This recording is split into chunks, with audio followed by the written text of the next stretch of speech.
नमस्ते दोस्तों। आप लोगों में से कितने को लगता है दैट स्टॉक मार्केट जो है वो अपने देश की जीडीपी को रिफ्लेक्ट नहीं कर रही। स्टॉक मार्केट बढ़ते जा रहा है और देश की जीडीपी गिरते जा रही है। तो चलिए, ये जो डाइवर्जन है दोनों के बीच में वो डिस्कस करते हैं मेरे साथ। मैं हूं आपका दोस्त Abhishek Parekh from White Elephant Financial planners.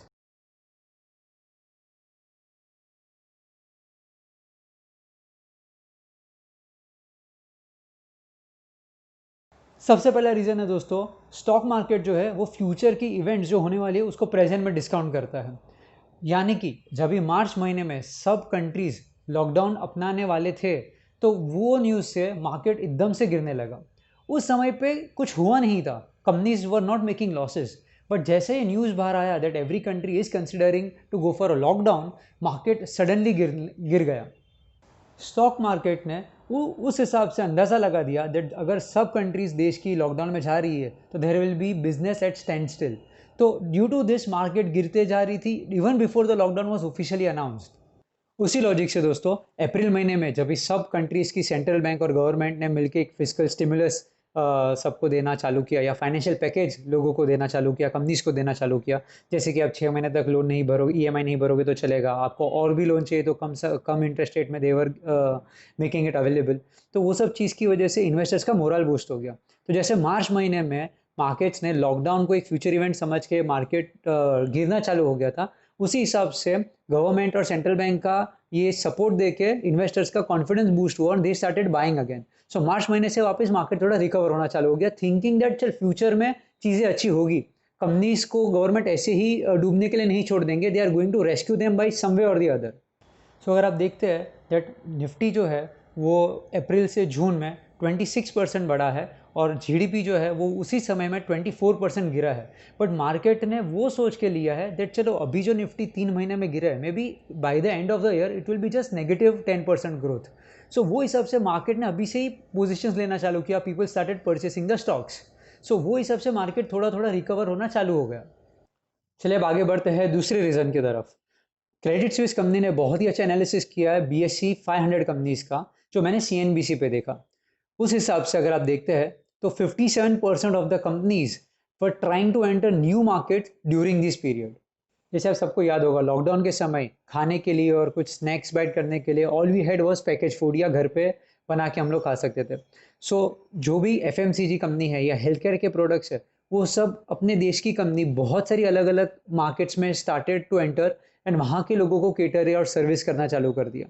सो वो हिसाब से ड्यूरिंग दीज पीरियड्स वो कंपनी के दाम बहुत ही अच्छे लेवल पे चढ़ गए। 3% of the companies were those जिन लोगों को अपने कॉम्पिटिटर से फायदा हो गया।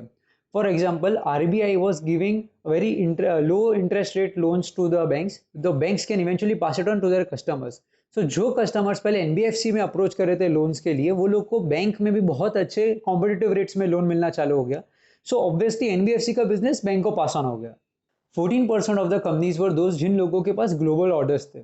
सो नॉट नेसेसरी अगर एक देश में उनको ऑर्डर नहीं मिल रहा था, पर there are number of countries from which they were receiving the orders.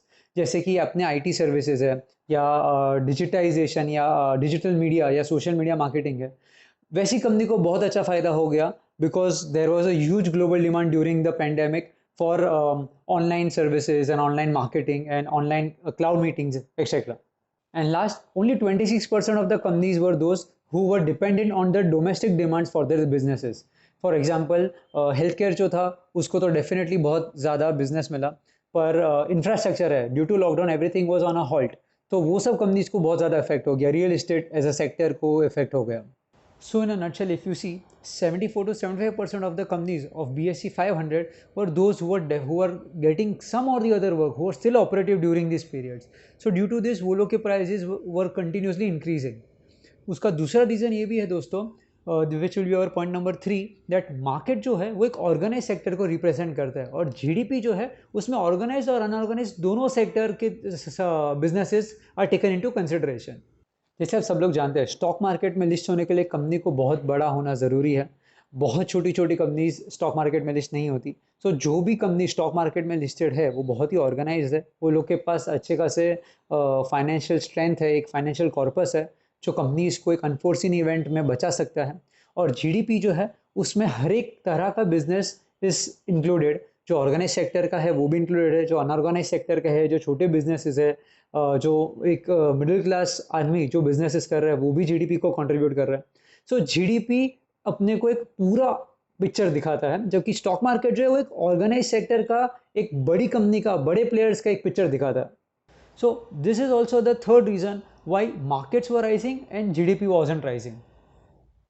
And last but not the least reason was liquidity, immense liquidity. Not only in India but across the globe, सभी countries ने इतने ज़्यादा notes print किए और interest rate इतना low कर दिया so that money supply stays at a very good pace in the market.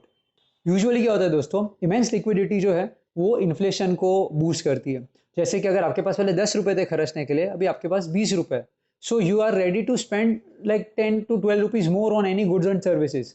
But इस बार लोगों को रियलाइज हो गया था that they can lose their income.